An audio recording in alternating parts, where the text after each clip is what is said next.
தேவர்களின் அரசியான இந்திராணி ஒரு கிளியை வளர்த்துட்டு வராங்க. அந்த கிளிக்கு வயசாகி நோய்வாய்ப்படும் போது அதை எப்படியாச்சும் காப்பாற்றணும் அப்படின்னு சொல்லிட்டு இந்திரன் கிட்ட ஹெல்ப் கேட்கறாங்க. இந்திரனும் நடந்தது போய் பிரம்மா கிட்ட சொல்லி எப்படியாவது ஹெல்ப் கேட்கிறாரு. அதற்கு பிரம்மா, உயிர்களை படைக்கிறது மட்டும்தான் என்னுடைய வேலை, காக்கிறது விஷ்ணுவோட வேலை, வா நானும் வருகிறேன், வைகுண்டம் போய் விஷ்ணுவை பார்க்கலான்னு கூட்டு போறாரு. விஷ்ணு சொல்றாரு, காக்கும் தொழில் தான் என்னுடையது, அழிக்கிற தொழில் சிவனுடையது, வாங்க கைலாயம் போய் சிவனை பார்க்கலான்னு கூட்டு போறாரு. அங்க சிவன், உயிர்களை எடுக்கும் தொழில எப்பவோ நான் யமதர்மர் கிட்ட கொடுத்துட்டேன், வாங்க போய் யமலோகம் போய் யமதர்மரை பார்க்கலான்னு சொல்றாங்க. யமதர்மர் அவங்க சொல்றதெல்லாம் கேட்டுட்டு, நான் எப்பொழுதும் உயிர்களின் ஆயுள ஒரு ஓலையில கட்டி எழுதி எப்பவுமே தொங்க விட்டுருவேன் அந்த அறைக்குள்ள.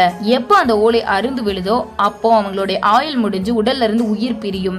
இப்ப நீங்க எல்லாரும் கேட்கறதால வாங்க ஓலையை மாத்தி எழுதலான்னு அந்த அறைக்குள்ள கூட்டு போவாரு. அப்போ ஒரு ஓலை அருந்து விழும். அந்த ஓலையில கிளியினுடைய ஆயுளை பத்தி எழுதியிருக்கும். மும்மூர்த்திகளோட எப்போ இந்திரனும் யமனும் இந்த அறைக்குள்ள வராங்களோ அப்போ அந்த கிளியினுடைய ஆயுள் முடிவடைஞ்சிரும்னு. நன்றி.